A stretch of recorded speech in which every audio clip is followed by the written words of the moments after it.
दर्शकों नमस्कार, स्वागत है आपका एसए न्यूज राजस्थान में। दर्शकों, इतिहास गवाह है कि धर्म की रक्षा के नाम पर कट्टरपंथी विचारधारा वाले लोग मौत का तांडव करते आए हैं। हिंदू और मुस्लिम धर्म में भी कट्टरपंथी लोग धर्म के नाम पर एक दूसरे की जान ले लेते हैं। अब विचारणीय तथ्य यह है कि खुद को अपने अपने धर्म का ठेकेदार बताने वाले इन हिंसक लोगों के धर्म के मूल ग्रंथों में क्या ऐसे हिंसक आचरण का कहीं कोई प्रावधान अथवा निर्देश दिया गया है?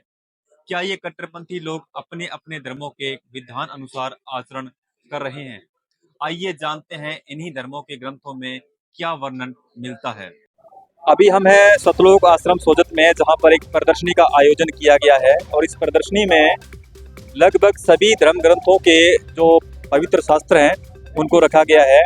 तो यहाँ पर हम शास्त्रों से ही चेक करेंगे कि क्या किसी भी धर्म के शास्त्र में हिंसा का कोई प्रावधान है या नहीं है। सर नमस्कार। जी नमस्कार। सर आप हमें बताइए कि क्या हिंदू धर्म के किसी शास्त्र में हिंसा का कोई प्रावधान है? नहीं, बिल्कुल नहीं है। किसी भी धर्म के शास्त्र में हिंसा का प्रावधान नहीं है। किसी भी धर्म का शास्त्र हिंसा का समर्थन नहीं करता। सर हमें आप कुछ प्रमाण दिखाइए यहाँ पर, क्या किसमें प्रमाण है? जैसे आपने ये यहाँ पे गीता रखी है, गीता के अध्याय 16 श्लोक 2 में आपको दिखाते हैं।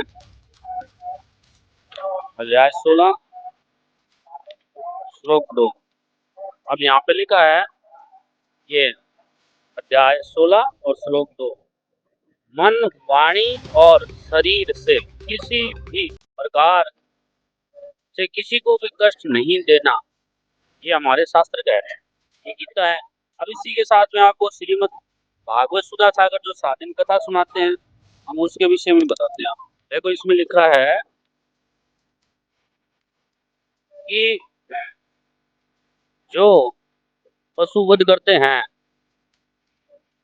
जहाँ लिखे हैं जो पाखंडी लोग पाखंड पूर्ण यज्ञों में पशुओं का वध करते हैं, उन्हें परलोक में वैश्व नरक में डालकर वहाँ के अधिकारी बहुत पीड़ा देकर कटाते हैं। इसी तरह से ये संस्कृत और हिंदी दोनों हैं भागवत, और ये सिर्फ मूल्य हिंदी है। इसमें भी आपको दिखाते हैं। इसमें भी लिखा है जो पाखंडी लोग पाखंड पूर्ण युगों में पशुओं का वध करते हैं, उन्हें परलोक में वैश्व नरक में डालकर वहाँ के अधिकारी बहुत पीड़ा देकर काटाते हैं। तो ये हमारे शास्त्र हिंसा का कोई समर्थन नहीं करते हैं।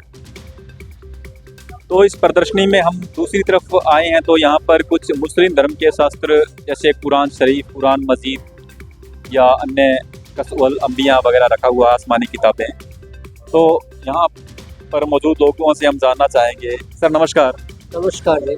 सर आप हमें बताइए कि मुस्लिम धर्म के किसी शास्त्र में हिंसा का कोई प्रावधान है? नहीं, इस्लाम के कोई से भी शास्त्र में ईसा का कोई प्रमाण नहीं है, और ईसा शास्त्रों में अगर होगी ऐसा मैंने कहीं सुना नहीं है। तो क्या हिंसा का कोई प्रमाण है कि हमें हिंसा नहीं करनी चाहिए, ऐसा कोई प्रमाण है क्या? आप बताएंगे हमें? हाँ बिल्कुल, पाक कुरान के अंदर अहिंसा का प्रमाण है, जो आपको मैं विस्तार से बताऊंगा। बताइए सर। बिल्कुल, ये कुरान शरीफ में देखिए आप।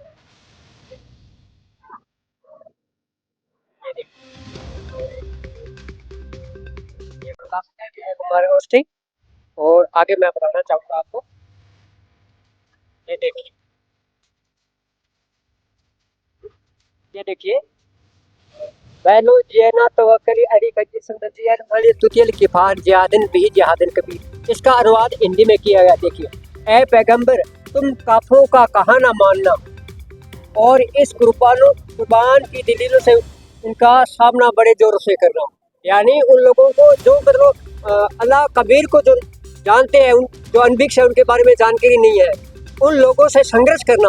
न कि जो होता है जिहाद, उसका मतलब लड़ना नहीं होता, संघर्ष करना होता है। और कबीर जो परमात्मा है उसके लिए संघर्ष करना, जैसा कि इसमें बताया गया है। इसके साथ में अन्य भी आपको मैं बताऊंगा। हाँ आप ही देखिए ये सब। बिल्कुल ये तो इसमें यहाँ पर स्पष्ट लिखा हुआ है कि तो ए पैगंबर, तुम काफिरों का कहा न मानना और इस कुरान की दलीलों से उनका सामना बड़े ज़ोर से करो।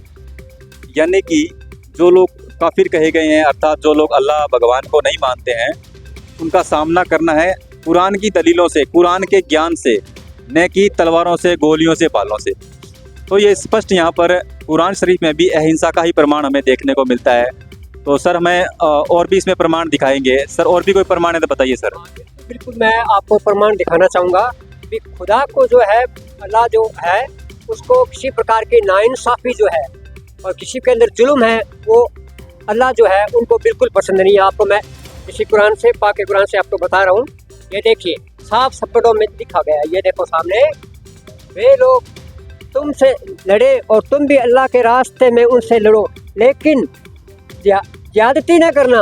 अल्लाह ज्यादती करने वालों से, हद से बढ़ने वालों को अल्लाह पसंद नहीं करता, जैसा कि साफ लिखा हुआ है। और नीचे देखिए, औरतों, बच्चों और बूढ़ों और अपाहिजों, फसल और दरख्त व बरकिरदारियों से बाद आए हुए दुश्मन पर भी जुल्म की इजाज़त इस्लाम नहीं देता। इस बात से ये सिद्ध होता है कि इस्लाम का कोई भी धर्म जो है वो हिंसा का कभी समर्थन नहीं करता। सर बहुत बहुत धन्यवाद आपका। धन्यवाद।